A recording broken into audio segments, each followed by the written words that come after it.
February 13th, 1950, the dawn of the Cold War. Off the west coast of Canada, U.S. Air Force bomber 075 is on a top-secret mission.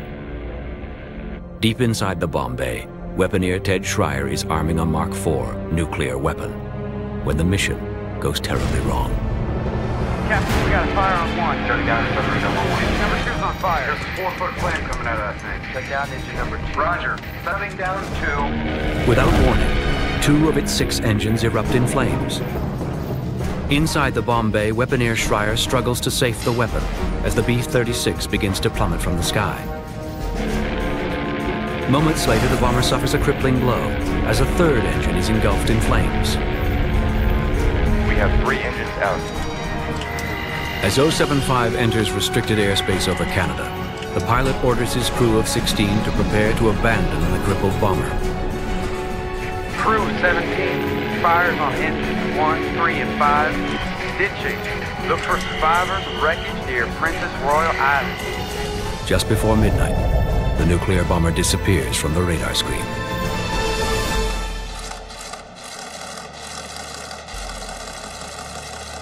Minutes later, the Pentagon receives the code word that a nuclear bomb has been lost. 3 days later, most of the crew are rescued from Princess Royal Island on British Columbia's west coast. Among 5 crewmen never found is the man responsible for the bomb's safekeeping, weaponeer Ted Shrier. Official U.S. Air Force reports claim the bomber and her nuclear weapon are lost at sea. Now, more than half a century later, a leviathan of the Cold War emerges from the ice. The size of the debris field is just incredible. This is the center of where the plane was destroyed. High up in the mountains of northern British Columbia, a Canadian expedition team travels to the remote crash site of one of the U.S. military's most closely guarded secrets. What do you got? Listen, airplane 92075. The flight of 075 is the world's first broken arrow incident. We are seeing the first page of atomic weapons history being written at this moment. This is a story I've spent so much time on. There's no turning back. I want to find the truth. I want to find out what happened that night when 075 went down. Was bomber 075's Mark IV bomb armed for a nuclear detonation? Some secrets were meant never to be told. I don't think the mystery of 075 is one of them.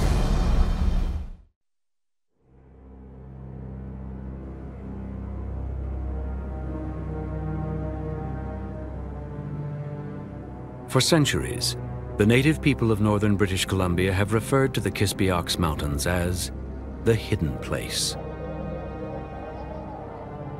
Here, concealed among rock and ice, is one of the most evocative stories of the Cold War. The final resting place of nuclear bomber 075, America's first broken arrow. It's a hostile world where high winds and unpredictable weather can roll in without warning. The story of bomber 075 and its lost bomb exists on the border of myth and reality. More than 50 years later, the U.S. Air Force refuses to comment about the incident. Survivors offer little about their 1950 top-secret mission or the campaign of secrecy that would follow. You don't want to make it possible for somebody that wanted to do damage to the country to maybe have some information that they could use. It's just better not to talk about things like that. Well, there's still things that I can't talk about, that I won't talk about. They do not destroy the birdcage. They do not destroy... 3 men have spent years trying to unravel the mystery. They're convinced the bomber's Mark IV was armed with a deadly plutonium core. Each is determined to uncover what happened to the nuclear material and have joined forces in the hope of solving one of the U.S. military's darkest secrets. There should be bone fragments. When the Pentagon releases its first report on the incident in the late 1970s, Aviation writer Dirk Scepter is one of the first to read it. The US military are still withholding a number of pages to be released or maybe never to be released. The core was a ball of plutonium or uranium or the site so far. Dr. John Clearwater is a Cold War historian and a leading nuclear weapons expert. Safe in terms of radiation. Assuming that a pilot did fly the plane there.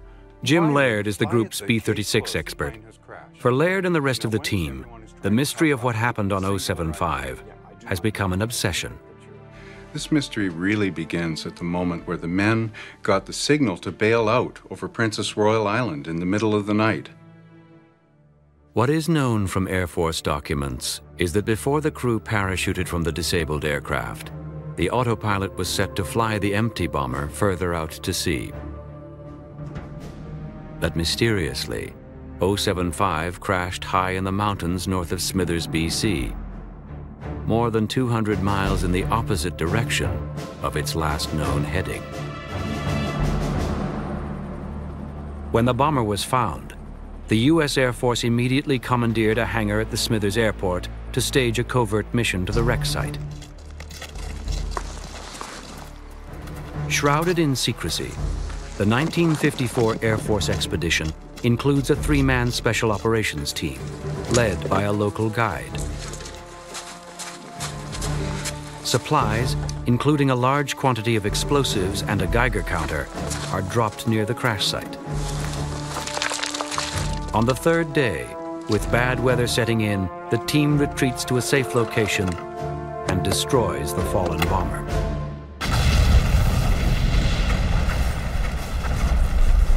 This was the first time, and as far as I know, the only time, the US Air Force went in to a crash site of one of their aircraft and destroyed it. Why? What were they trying to hide? The mystery of 075 has lasted longer than the Cold War itself, and the team has little to go on. What they do know is that a Mark IV bomb was on board the aircraft. Photographs taken of the wreckage by the Canadian military in the late 1990s also revealed detonators needed for exploding a nuclear device. But the most significant evidence is the birdcage, a lead-lined container specifically used to carry the bomb's deadly plutonium core. For the team, they are facts that suggest the bomb was armed for a nuclear detonation. What happened during the world's first Broken Arrow incident? Was the Mark IV armed for a nuclear detonation before it crashed?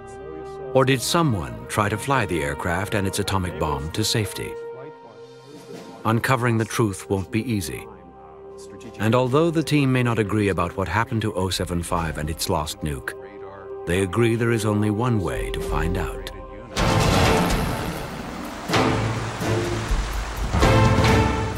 Far from civilization and accessible only by helicopter, the trip to the remote site of the first Broken Arrow isn't an easy one. There it is. There's a boulder up on the hill there.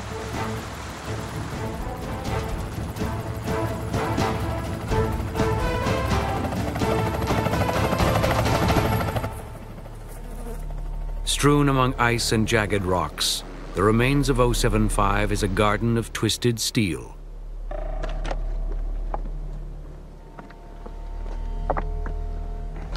Hey, Dirk, I think I found a couple of the cylinder heads here.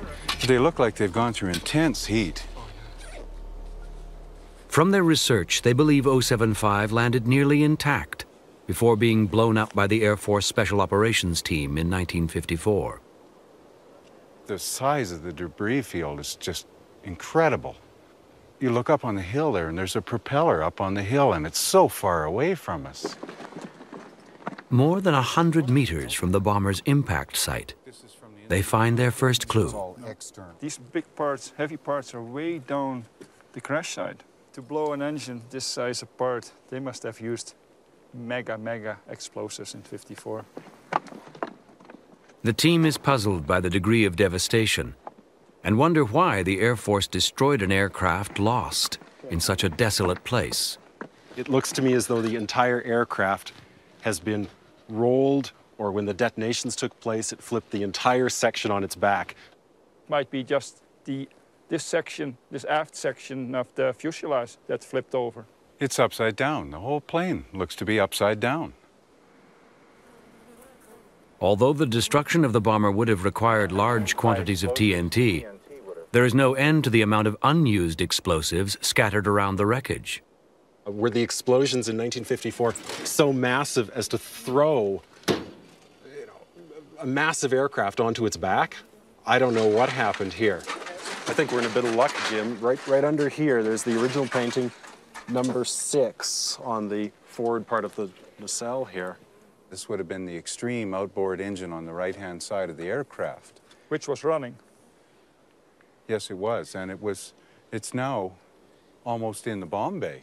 So how did it get here? This is the co-pilot's position here in the cockpit. 075's compass is the only piece of equipment still recognizable from the flight deck. But behind the cockpit, they find a clue that only deepens the mystery. And it does look to me like there's a hole here, like a big explosion took place in this spot. But what kind of explosion? In their search for the answers, the expedition will have only 3 days to investigate the shattered remains of the largest bomber ever built.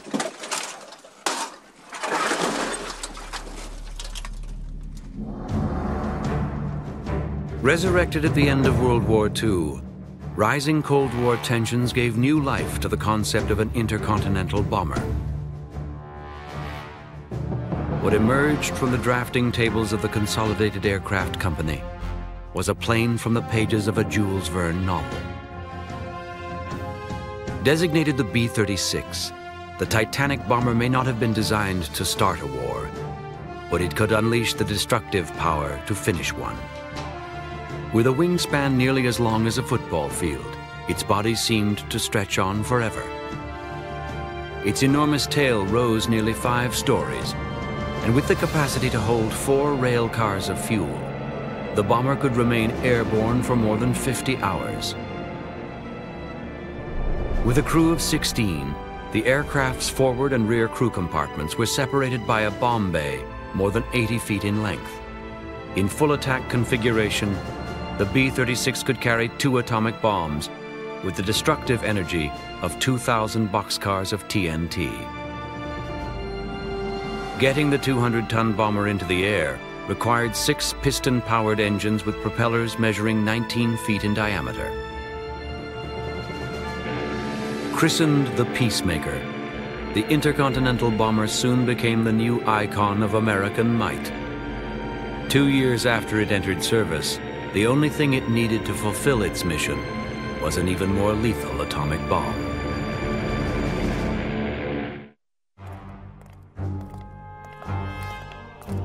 Even before the U.S. dropped the first atomic bomb on Japan in 1945, scientists were hard at work designing what they described as the holy grail of nuclear weapons, the Mark IV. Like its predecessor, the Mark IV would be a fission-type weapon, like the bomb dropped on the city of Nagasaki. As big as a mid-sized car, the Mark IV was designed to be built in large numbers. It would be the world's first assembly line-produced nuclear weapon. Weighing in at more than 10,000 pounds, most of the bomb's weight was made up of an inner and outer sphere of high explosives weighing nearly 3 tons. But the Mark IV's destructive nuclear punch would come from a plutonium core, levitated within a hollow shell of uranium. Near the rear of the weapon, a cylindrical electronics package known as the X unit held the bomb's sophisticated firing system. Once dropped, a series of fuses would initiate the nuclear chain reaction. The X unit would then trigger detonators positioned on the face of each of the high explosive lenses.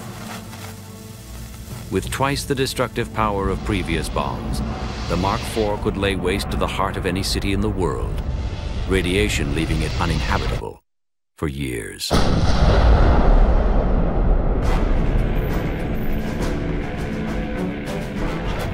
After the US had shaken the world with its detonation of the first atomic weapons, the balance of nuclear power found its equilibrium.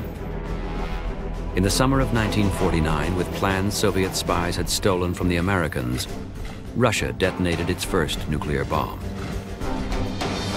In response to the Soviet threat, the Air Force creates Strategic Air Command, or SAC. SAC's mission was simple and uncompromising.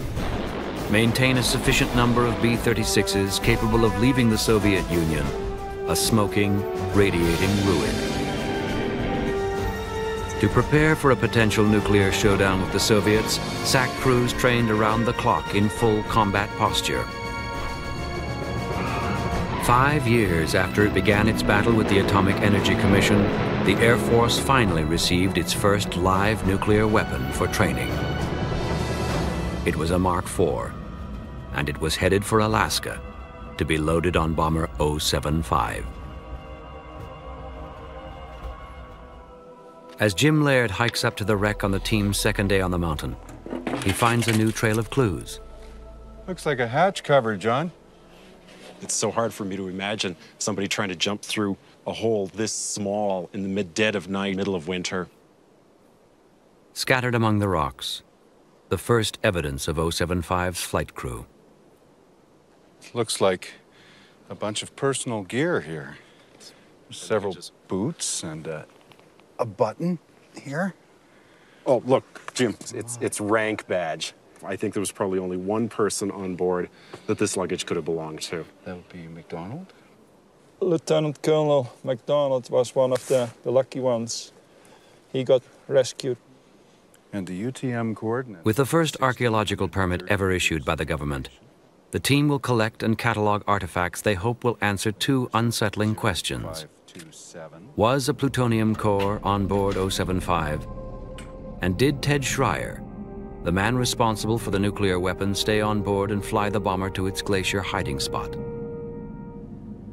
There's no end to the personal effects in here, or the operational ones. Dirk, oxygen hose. Well, I like to get my hands on Captain Shrier's stuff. Looks like deflector sight. Hey guys, I got one. Whoa. White parachute in perfect condition. Its silk is just as new. Near the pristine parachute, Scepter also finds an unused flotation device known as a Mae West. Without jumping to any conclusions, these two items indicate they hadn't been used, and which might indicate that one of the crew members didn't jump. In an effort to determine the Peacemaker's final heading, Jim Laird is high above the wreck trying to identify an engine that rests several hundred feet from the crash site. Wait a minute. Here on this piece of the nacelle, it says engine number 1. So that must mean the plane is right side up. And it came in facing east. That was the number 1 engine. And if I take a compass bearing back along this line, I should be able to figure out where it came from. So, if we look this way through that dip beside Mount Kologet and take a bearing from here to there, towards the southwest, the heading is 075. 075. 075. Laird and Scepter believe this new discovery adds another piece of evidence to their theory that a crew member stayed on board 075 in an attempt to save the birdcage and its plutonium payload. Incredible burn. The birdcage, which was used to carry the core, it should have been in this region. The photos, some of the recent photos seem to show it in this location of wreckage. There's nothing here in the area of the photographs. To Clearwater's disappointment, the birdcage used for transporting the bomb's radioactive core and the detonators for initiating the nuclear chain reaction are missing. It's a significant loss in terms of atomic history. This is the first broken arrow. We don't have these objects. With their time on the mountain running out, it's a huge blow to the expedition.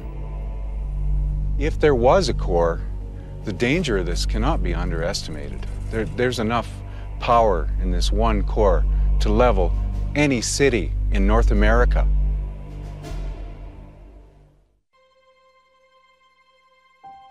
After World War II, Ted Shrier left the Army Air Force for a job in civilian aviation. By 1946, the airline industry was beginning to boom, and the bright young pilot from Wisconsin landed a job with the newly formed American Airlines. Shrier settled into domestic life with his wife Jean and looked forward to a future flying passengers around the country. But less than a year later, to the couple's frustration, Ted was recalled to active duty with Strategic Air Command. Shrier was hand-picked to attend the elite Armed Forces Special Weapons Project, where he was to be trained as a weaponeer, the crewman responsible for a B-36's nuclear payload. Fred Shrier was 6 when his uncle was put in charge of 075's atomic bomb. We were never told any details about the mission, what it entailed. We found out later he was the 3rd pilot and the weaponeer.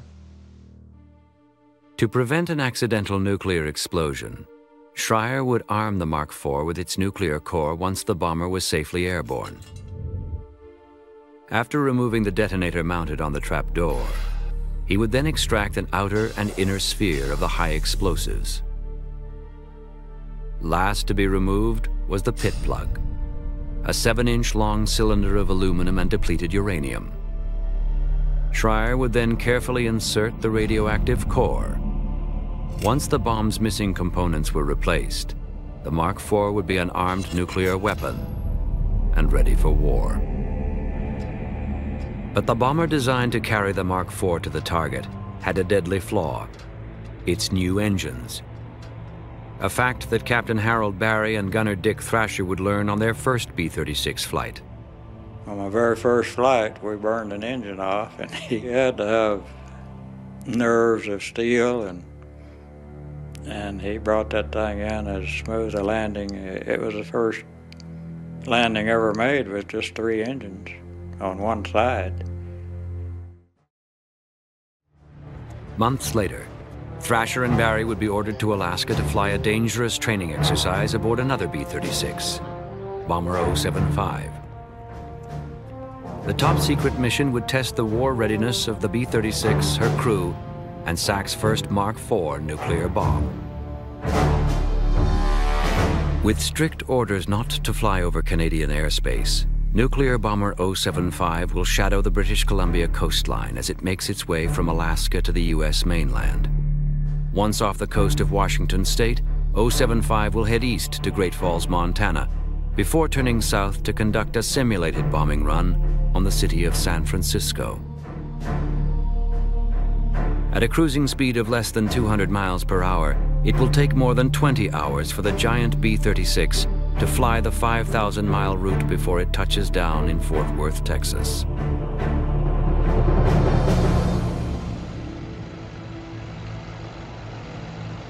On the day of the mission, all is not well with the giant bomber. Despite severe cold and a host of mechanical problems, ground personnel are ordered to get the handicapped bomber ready for its simulated combat mission. They succeed in repairing a number of leaky fuel hoses, but 075's navigational radar is inoperable, and the doors of bomb bay number 2 are so badly damaged by ice they have to be wired shut.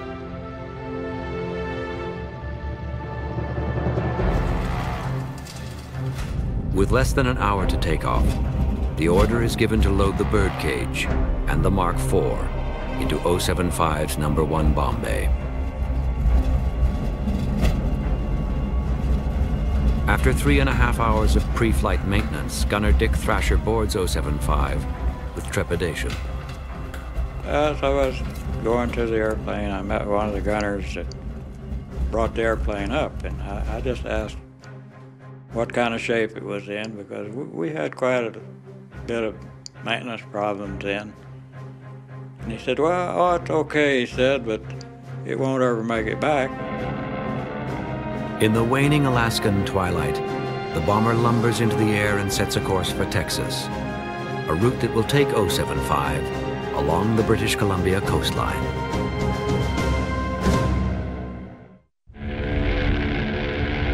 Seven hours into the mission, 075 is halfway down the British Columbia coastline.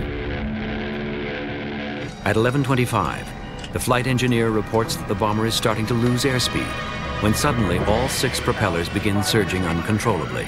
We're really starting to lose altitude here. In the rear crew compartment, gunner Dick Thrasher reports flames trailing engine number 1. Better shut her down. Shutting down 1.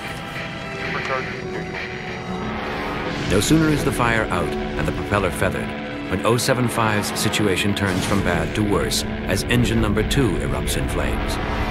90 seconds after the second engine fire, the giant bomber is dealt a fatal blow. Engine number 5 erupts in flames. Hitting the extinguisher on engine 5. In less than 10 minutes, 075 has lost 3 of its 6 engines, and the aircraft is losing altitude at more than 500 feet per minute. Full power is applied to the remaining engines, but 075 is still heavily laden with 15 hours of fuel and its 5-ton nuclear bomb. At 8,000 feet, Captain Barry makes a difficult decision. He orders co-pilot Ray Whitfield to do the unthinkable, to get rid of the bomb. Roger. Cycling the bomb doors. Whitfield tries to open the bomb bay doors, but they jam. 5,000.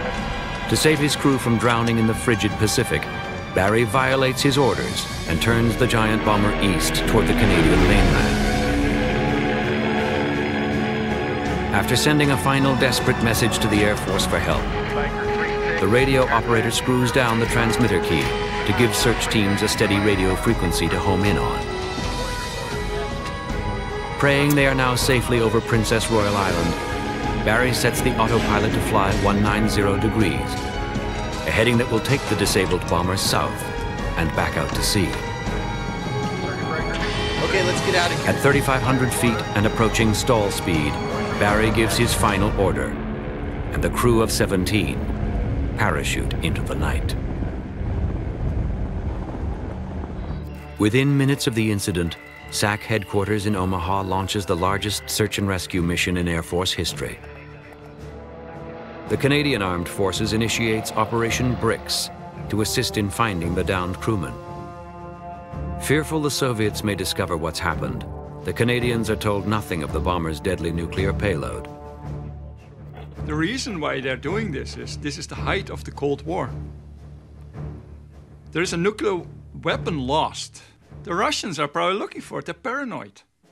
So why would they tell the Canadians anything? Hindered by a winter storm, the first 2 days of the search prove futile. A Coast Guard flying boat equipped with high-powered loudspeakers flies over Princess Royal Island, broadcasting the American national anthem and the message, "Don't give up hope. We are still looking for you."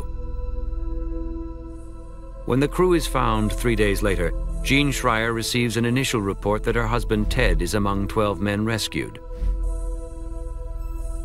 Nearly a month after the incident, the search is scaled back.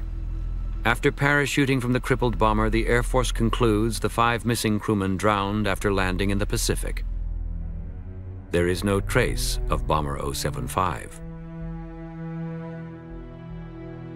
When the 12 survivors return home, they are swarmed by joyous family members and a horde of newspaper and radio reporters. Absent from the reunion is Ted Shrier, who had mistakenly been reported as rescued. Of the 5 missing crew members, 4 of them had streets named after them at the Fort Worth Air Force Base. Except the 5th, the weaponeer, the man who was in charge of the bomb, Captain Shrier. When portions of the investigation are released by the U.S. Air Force 2 decades later, they reveal clues about what they may have already known about the fate of the missing bomber. During the Board of Inquiry, they only single out one of the missing crewmen, asking, did the weaponeer and 3rd pilot Captain Shrier jump? No one seen him bail out. No one could testify that they seen him bail out. With its carburetors subjected to prolonged sub-zero air temperatures, the Air Force Board of Inquiry determines the engine fires were caused by severe carburetor icing. With half of its engines out, the crew is left with only one option. The next thing I remember was Barry, and he told us to get ready to bail out. He says, first we got to go out over water and get rid of this weapon. Unable to fully open the bomb bay, co-pilot Ray Whitfield ordered the weapon to be dropped through the partially retracted doors.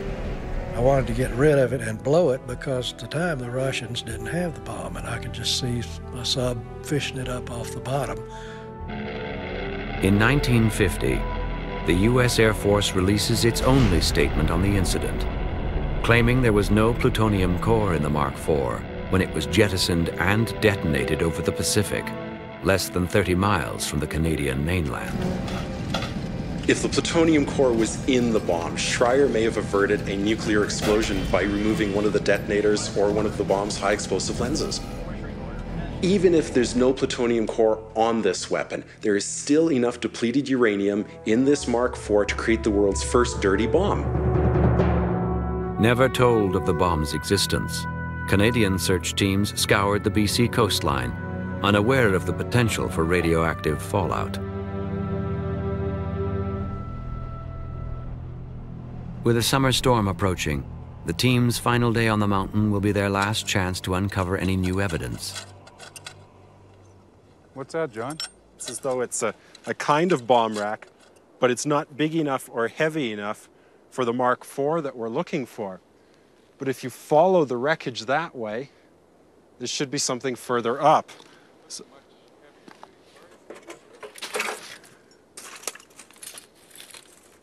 oh, there's a clasp here. This was a heavy one. It could have been used for an atomic bomb. This is the huge chain winch for loading in a Mark III or a Mark IV. I think we have found the top of bomb bay number 1. It looks like it's been melted along with this large incinerated area around us. And you can see there's just incredible destruction here from heat. It's just been melted into slag. There's nothing left here at all. Laird scans for radiation around the crater. We've got something here that's a bit lively.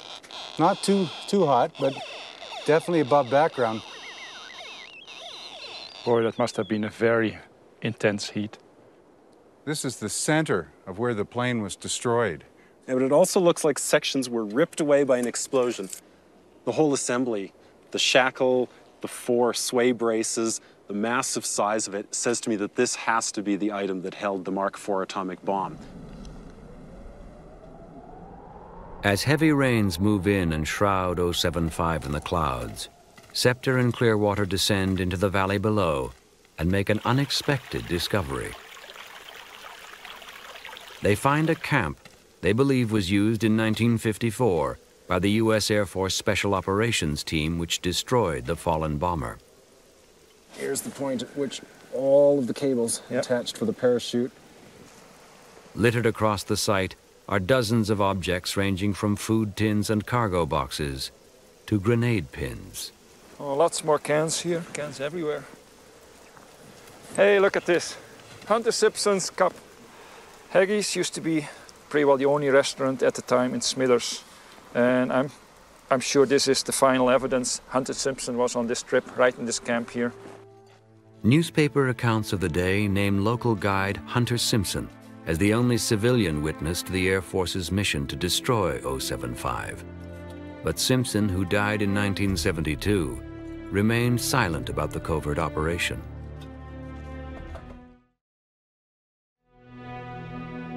Unwilling to give up their search for new evidence, the team spends their last hour before nightfall on the ridge above the wreck. This looks like part of the radome, you know. Located near the nose of the aircraft, they find the shattered housing of the bomber's radar. The radome was the part of the aircraft that would hit first. Probably hit right here on the top of this little ridge. It's here where Dirk Scepter believes Ted Shrier made his last valiant effort to save 075. I'm not sure what happened, whether he was actually trying to land here or whether he just lost it. There's no way he could clear that. It's several thousand feet higher than this pass. So he was doomed either way. On their descent down the glacier that once entombed the nuclear bomber, Dirk Scepter finds the clue he hopes will prove that someone was at the controls of 075 when it crashed. Finally, some bones or bone fragments. I'm not even sure whether there is enough DNA left in these bones to make a positive identification. Only pathologists will be able to tell whether these are possibly Captain Shrier's bones. I can't be sure exactly what happened to the bomb, but a great effort was made to destroy Bomb Bay No. 1 where it was originally held. Everything was blown up. What wasn't incinerated was melted into tiny pools of metal. Everything is destroyed. The evidence is gone now.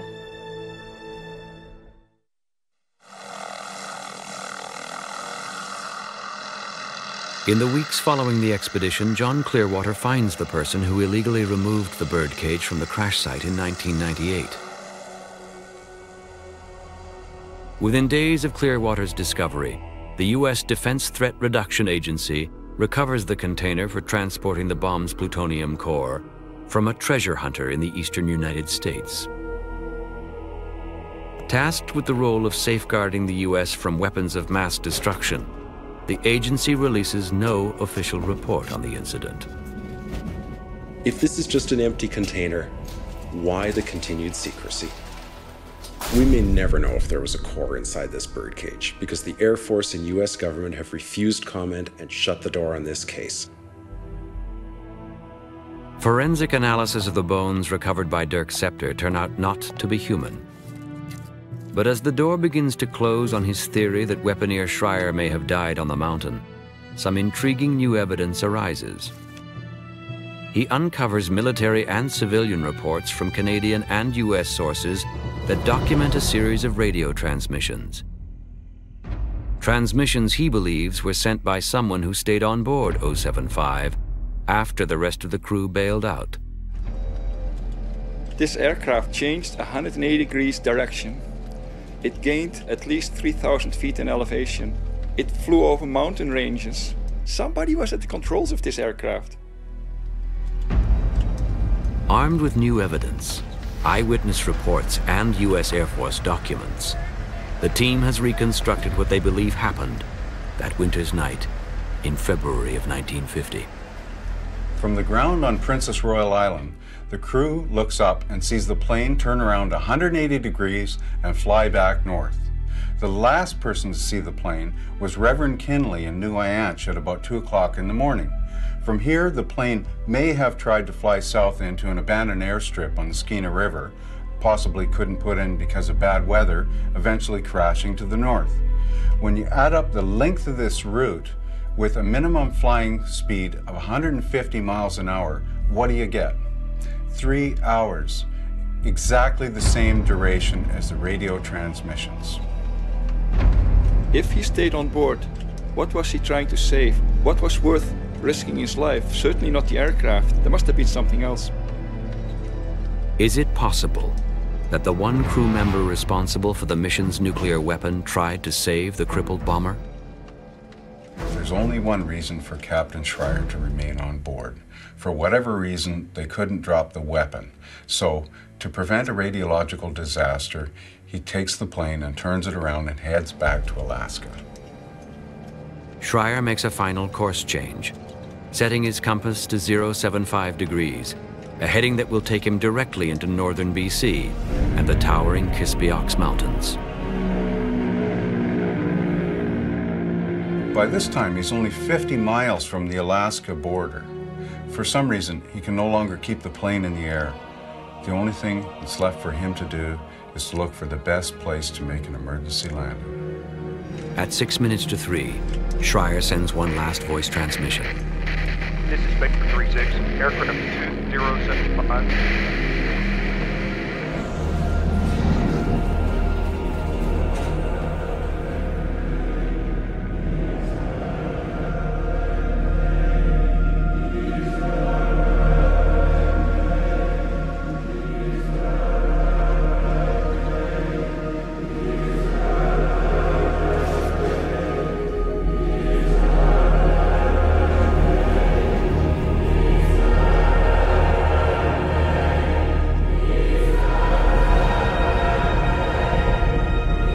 Just before 3 a.m., 075's radio goes silent.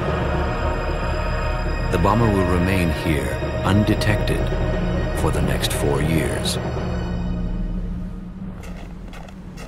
When the U.S. Special Operations Team dropped all these explosives and supplies in there in 1954, why did they include a Geiger counter if they want us to believe that the bomb had been dropped over the ocean? There may really have been a live atomic weapon sitting up in the mountains in British Columbia, unknown and untouched for 4 years. They knew when the aircraft crashed, the bomb was on board. When the team goes in, their mission is not to blow up the aircraft. Their mission is threefold. To recover the core, they took the remains of Captain Shrier and they blew up the bomb and were gone. But John Clearwater suggests there may be another, far more frightening possibility. Maybe the simplest explanation for all the secrecy is that the crew of 075 dropped their Mark IV and there was a nuclear explosion out over the Pacific Ocean. And no one would have ever known that it happened.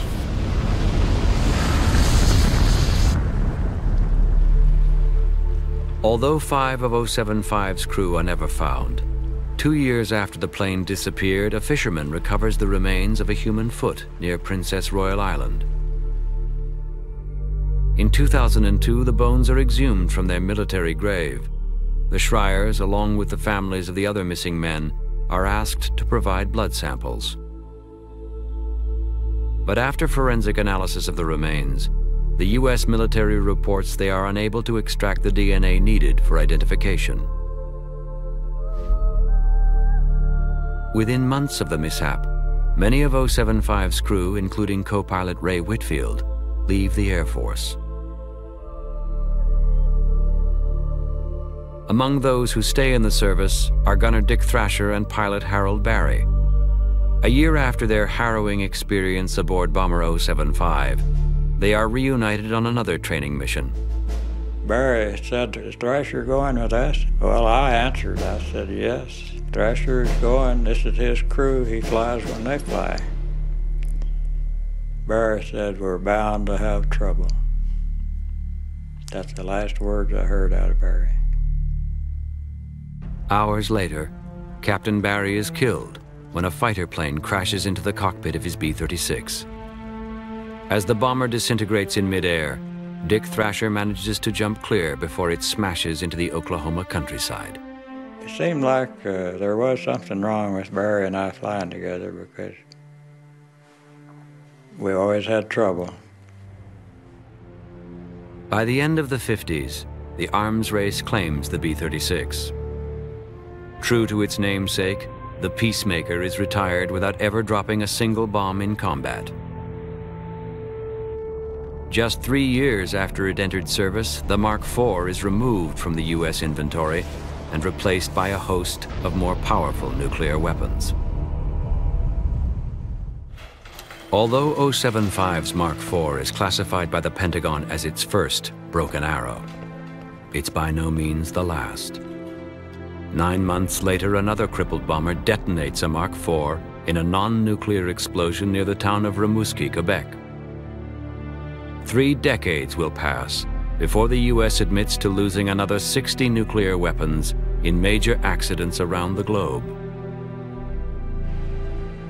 Now a national heritage site, the looting of the wreckage of 075 continues, perpetuating rumors about the recovery of human remains and Ted Shrier's dog tags. For me, more than 50 years of secrecy, misdirection, and misinformation by the Pentagon can mean only one thing.